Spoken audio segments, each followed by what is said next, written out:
School enforces trans pronouns, dad has perfect response. The room was filled with hundreds of people. He felt his heart pounding in his chest as he read through his notes one last time. He knows he doesn't have a lot of time, so it's important to make sure that he utilizes his little time. They were acting so ignorant, someone needed to inform them of that. And if they insisted on forcing the matter, he was ready to show them who he was.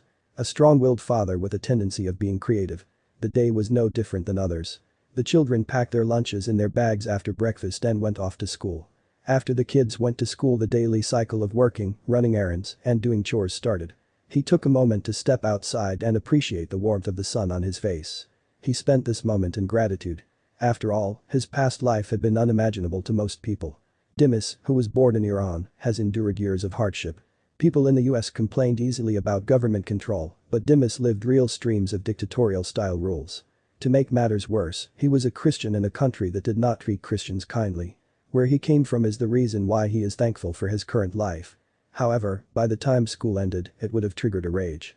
The public schools in Virginia's Loudoun County were always rushing to keep up with whatever political agenda the left or right was pursuing at the time. Thus, announcements on the implementation of new rules or policy changes were nothing out of the ordinary.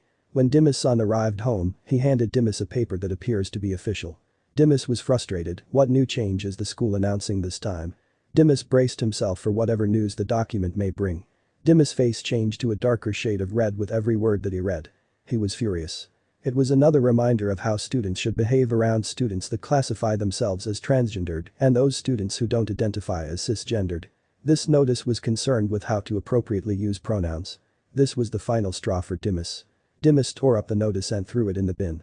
The school is aiming to control the way students should speak. How absurd. The only important thing the notice informed Dimas of was the date of the next school board meeting. It stated that the meeting was open to all. The school had no idea who they were dealing with and what Dimas was capable of. Steam was flowing out of his ears by the time the meeting got around a few days later. Despite feeling enraged, Dimas remained cool and calm. He had his speech ready and he was planning on throwing a unique piece of ammunition straight in the board's face. When Dimas finally got his turn, he let the board have it. He did not hold back at all. Dimas tried to fit in as many of his thoughts as he possibly could. He expressed how angered he was by the fact that the schools weren't prioritizing teaching the children the necessary curriculum, but focused on rather brainwashing them. He stated where he was from in Iran, the schools had the decency to keep the indoctrination separate from teaching. Forcing children to use pronouns that could change daily was absurd.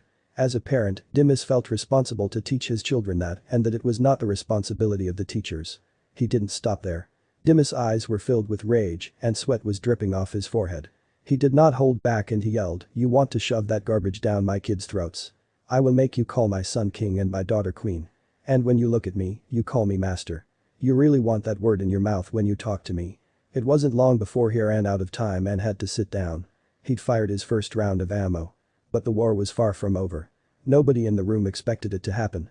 Dimas sat in the audience, ruminating on the policy.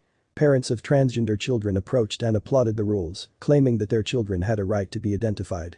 Dimas frowned, realizing that he had forgotten to mention that one can only be born into one of two genders. Out of nowhere, a woman appeared in front of the microphone. It was someone he was familiar with. It was one of the teachers from the school. She cleared her throat and went on to describe how teachers weren't treated well, were paid nothing, and a mountain of other injustices. But now, she also had to enforce the school's political agenda. The next part, Dimas couldn't have said it better himself. "I believe that everyone should be treated with respect and kindness, even if I don't agree with the things you think or what you think you are. We're human and that should be enough. I'm honestly tired of all of this. So, if you're going to make me choose between my job and my faith, then I have your answer." And, right there and then, she quit. Dimas's jaw dropped to the floor. The entire council meeting stayed with Dimas for days after it had ended. There was no word on the school's decision and he thought the pressure they had put on the administrators was going to fizzle out, but then he was contacted by a news outlet. They wanted to talk to him. Apparently, the video of the meeting had not only been sent out, but it had also erupted into a viral story. The clips already had over 100,000 views. There was the predictable pushback and digital yelling from those who thought themselves something other than how they were born. It was Dimas' second chance to say everything he had wanted to. He didn't care. He grew up in a rough neighborhood and had thick skin. It was the rest of them that were far too delicate.